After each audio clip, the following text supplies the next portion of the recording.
De Económica, ¿cómo están? Qué gusto de tenerlos en su primer programa de Andina Canal Online.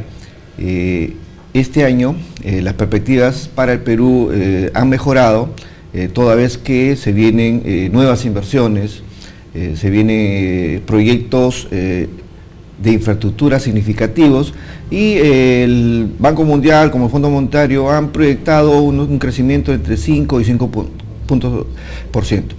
Esto todavía debería alinearse con lo que pasa en el exterior. Teniendo en cuenta que todavía Estados Unidos está recuperándose, Europa todavía no termina por aclarar su situación, y China que ha anunciado que va a tener menor crecimiento. Para abordar este tema interesante, hoy día hemos invitado al señor Luis Chávez Bedoya, que él es catedrático y es profesor de finanzas de la Universidad de SAM. Señor, ¿cómo está? Gracias, Chávez, William, por la invitación. ¿Cómo es el panorama internacional y de qué manera esto va a influir obviamente en los próximos meses en el país? Bueno, en realidad habría que primero resumir un poquito para poner en contexto lo que pasó un poco el año pasado, ¿no? O sea, lo que hubo el año pasado fue un poco de la reversión, digamos, del auge de las materias primas, ¿no? O sea, básicamente por la reducción de precio de cobre y básicamente oro, ¿no? Y también el Perú sufrió, digamos, en tema de exportaciones tradicionales, digamos, reducciones en la producción también de harina y pescado y algunos productos agrícolas, ¿no? Ya fenómeno del niño, que puede ser, bueno, café, básicamente, ¿no? Entonces, lo que sucede el próximo año en el contexto internacional, digamos, habría que agruparlo un poco por países o por regiones, ¿no? Entonces, una región importante para el Perú es, por ejemplo, Estados Unidos, ¿okay? ¿Qué pasa con Estados Unidos? Estados Unidos ha tenido una recuperación importante, ha tenido un crecimiento importante el año pasado, de alrededor de prácticamente 3%, y se espera que este año esté creciendo básicamente en las mismas tasas. Entonces, hay un efecto importante, que es que el tapering ya va a terminar este año, y eso va a hacer que se espere, digamos, la subida de tasa de interés en Estados Unidos. Lo que va a hacer que de repente muchos capitales fluyan a Estados Unidos. ¿Okay? Entonces se va a estar recuperando. Luego, los mercados bursátiles americanos han recuperado mucho. Desde el 2009 hasta la fecha, prácticamente el S&P 500 ha subido alrededor de 200%. ¿Okay? Y básicamente la inflación está en línea, el desempleo ha llegado al 6%, entonces la situación en Estados Unidos parece recuperada. Pero digamos, el tema del incremento de la tasa de interés, en Estados Unidos van a ser un poco cautelosos de que la situación internacional también sea un poco favorable para la reducción de tasas. ¿Okay? Eso dependerá un poco de cómo vaya el tema de Rusia y también cómo vaya un poco el tema de Europa también. ¿Okay? Entonces, por ese lado. Luego, el tema riesgos de la economía americana en ese momento. Okay, la economía americana está un poco sobreendeudada a nivel de consumidor final. Okay. Se estima pues una deuda de 3.2 trillones en general. Y luego, muchos de los bancos han estado, digamos, tomando posiciones en algunos derivados financieros, okay, a partir de los ahorros de los ahorristas. Entonces hay que ver, digamos, cómo puede funcionar esto. De repente se puede generar algún tipo de problema financiero, no tanto como lo que pasó en el 2008, pero podría ser dependiendo de cómo se han hecho este tipo de coberturas, ¿no? Ese es un riesgo potencial. Y otro riesgo potencial está en que muchas de las empresas de petróleo y gas de Estados Unidos, con la reducción del precio del petróleo, seguramente van a tener ciertos problemas. Entonces va a haber un sector de la economía americana que probablemente esté concentrado en estas empresas, que probablemente tengan problemas al momento de pagar sus bonos, ¿no? Entonces eso podría generar algún tipo de problema, pero digamos, yo no lo veo muy riesgoso. Luego, el tema europeo. ¿Okay? El tema de Europa, que es otro destino muy importante o un mercado importante para el Perú.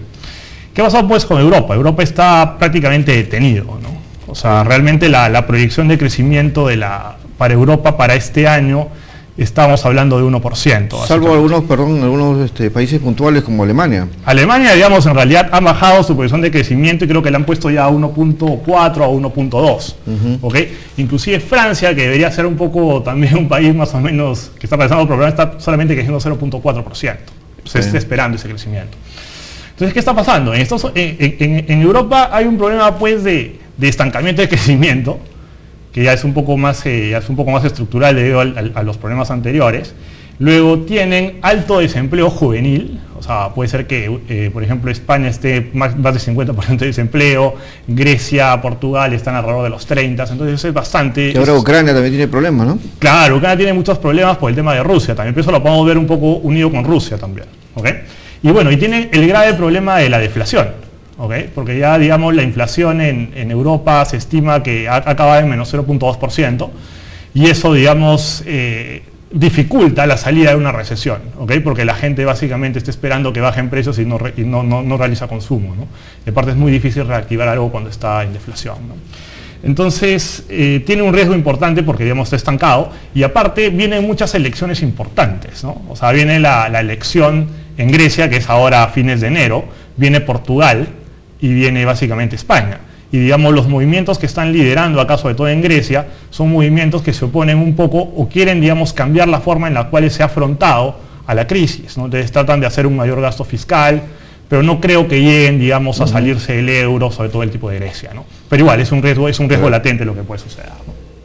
Y otra cosa que ya se le está pidiendo, digamos, al Banco Central Europeo es que empiece a hacer este programa de compra de bonos, ¿no? Para, digamos, tratar de reactivar la economía y no caer en la deflación, ¿no? Entonces habría que ver qué políticas toman. Otro tema bien importante que está sucediendo acá es Rusia, ¿no? O sea, Rusia tiene mucho de su crecimiento depende de los precios de petróleo, ¿no? Y ahora, digamos, está bastante lejos del punto de equilibrio, digamos, para cubrir, que está alrededor, pues, de los 100 y tantos dólares, ¿no? Estamos en petróleo casi en 50. Entonces, realmente Rusia tiene problemas de inestabilidad. O sea, muchos analistas creen que inclusive va a tener un crecimiento negativo el próximo año, y aparte por las sanciones que tuvo con Ucrania también, por el tema de Ucrania, ¿no? Ucrania también es otro tema. Ucrania, sus proyecciones son crecimientos negativos, acaba de devaluar prácticamente el 40%, entonces es una zona un poco convulsionada, ¿no? Entonces, ¿qué tanto afecta a Rusia, a la Unión Europea, que están bastante relacionados? Va a ser un tema que, digamos, va a frenar el crecimiento de Europa y a veces nos va a afectar a nosotros, ¿no? Para abordar el tema de China, que es ahora nuestro principal socio comercial, y bueno, y las perspectivas que tiene Perú, volvemos en un segundo bloque y hacemos una pausa. Perfecto. Amigos, regresamos en unos momentos.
Amigos de Económica, regresamos. Estamos con el profesor de finanzas, él es el señor Luis Chávez Bedoya, y estamos conversando acerca de el entorno mundial y cómo esto va a afectar a la evolución del país. Bueno, justo nos vamos un poco en el tema de China, ¿no? O sea, yo creo que China, digamos, o sea, yo creo que está entrando ya en una época un poco ya más de transición, en la cual, digamos, ya no tiene tanta importancia, digamos, o importancia suprema el crecimiento económico, como pueden ser ya un poco de reformas un poquito más estructurales o, digamos, o de bienestar. Entonces, se espera de que lo que era esta economía, pues, de octanaje brutal para crecimiento, ahora sea, digamos, se tienda a moderar un poco como digamos, como un proceso natural del crecimiento, ¿no? Entonces, estas tasas ya del 7%, un poquito realmente menores, ya van a ser un poco lo que es nuevo, normal, digamos, para lo que es China, ¿no? Entonces, básicamente lo que se está estimando para China es un crecimiento de 7%, ¿ok? Entonces, probablemente sea menos, digamos, de lo que necesite para realizar, pues, el tipo de auge en precios de materias primas que se han tenido antes, ¿no? Entonces, ya un poco los precios de materias primas ya pueden ser que estén en parte amarrados por el crecimiento de China, pero ya va a haber más un tema de oferta-demanda que se dé, digamos, por situaciones ya más globales, ¿no? Ahora, esta caída drástica del precio de los petróleos, ¿no? Tanto en Nueva York como, ¿no?, en Londres, hace que haya oportunidades para los países importadores, porque obviamente los costos en transporte, ¿no?, van a ser menores. Claro, obviamente si hay una reducción en los precios del petróleo, obviamente se abaratan muchos costos de la economía y eso también genera bienestar. Pero el punto está en que qué tan rápida sea esa cadena de transmisión entre la reducción del costo del crudo y el precio de la gasolina acá. ¿Ok? Digamos que sea algo tangible. Entonces lo que pasa es que es un mercado, digamos, el mercado de combustibles, grifos, refinerías, bastante concentrado. Entonces, digamos, o sea, hay una demora, digamos, en el paso de la reducción del precio del combustible al consumidor final. ¿Ok? Entonces, eso, digamos, puede frenar un poco ese tipo de crecimiento. Pero por otro lado hay un tema importante, ¿no? Que mucho de la recaudación fiscal, ¿ok?, viene por el tema de petróleo. Entonces, si hay menos precio de petróleo, hay menos recaudación fiscal. Y por el tema inclusive del impuesto selectivo.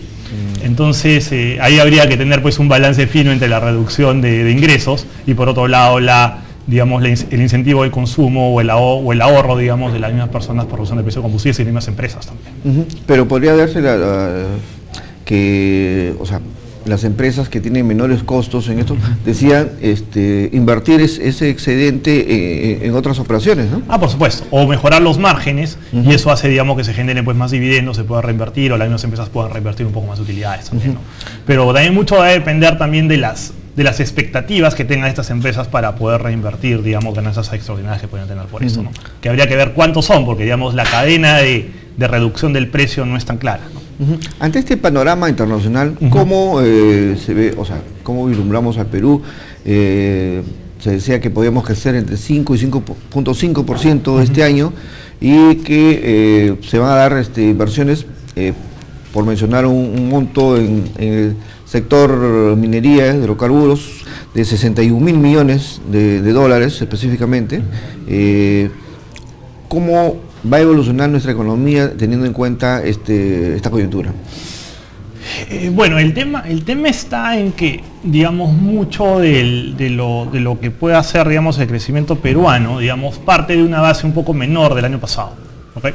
Entonces, digamos, lo que es exportación tradicional, lo que es pesca y agricultura, puede ser que mejore, digamos, por condiciones más o menos climáticas que sean más favorables, ¿no? Entonces, por ahí, digamos, puede haber un repunte de crecimiento. En el tema de la minería, yo veo, digamos, el 2015 un poco complicado, ¿ok? ¿Por qué? Porque en realidad el 2015, digamos, no hay muchas cosas importantes, digamos, en tema de nuevo proyecto que puede entrar. O sea, básicamente el único proyecto, el proyecto más importante de cobre que va a entrar es básicamente Constancia, ¿no? Que son, pues, 90.000 toneladas métricas de cobre.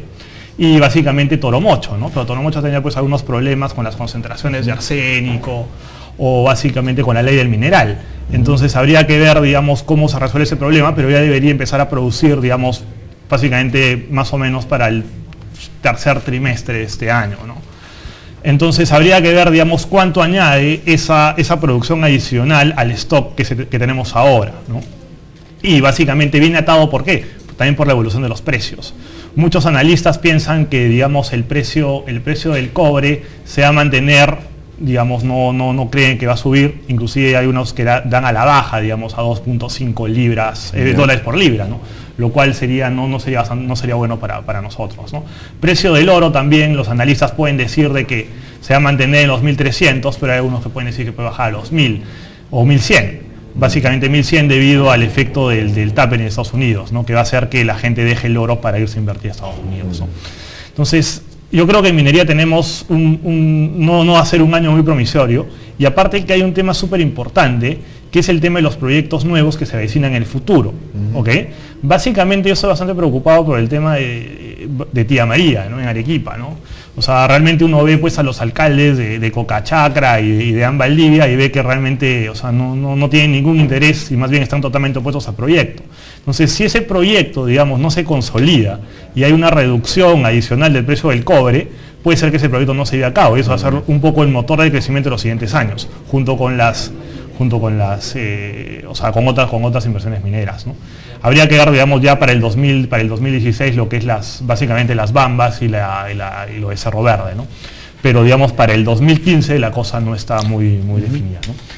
Y en el tema de infraestructura, ¿no? O sea, realmente se ha dado pues básicamente 15.000 millones de dólares en infraestructura. Estamos hablando de línea 2 del metro, estamos hablando de gasoducto y estamos hablando de Talara, ¿no? Entonces esos van a empezar a hacerse ahora y bueno, eso va a generar un auge un poco más en el sector construcción también. Entonces podremos llegar de repente a este rango de crecimiento, de repente ubicando nuevos mercados también, ¿no? Yo soy un poquito menos optimista del 5%, o sea, yo creo que va a estar alrededor del 4%, considerando algunos factores que no han sido previstos, ¿no? Porque básicamente es un pronóstico bastante optimista el de 5.5, ¿no? Habría que ver cómo va el tema de los precios de minerales y básicamente cómo se fomenta un poco la inversión privada, el clima de inversión, que está un poco deteriorado, ¿no? Eso es sumamente importante, ¿no? Perfecto, Luis. Yo te agradezco muy bien por tu tiempo y porque nuestros amigos un poco han conocido qué es lo que está pasando en la parte económica en el mundo y en el Perú. Para la próxima oportunidad te invitamos. Te agradezco mucho, William, por la entrevista y muchas gracias. Gracias, hasta luego. Amigos, con ustedes, hasta la próxima semana, siempre en su programa Económica, bajo el entorno de Andina Canal Online. Gracias.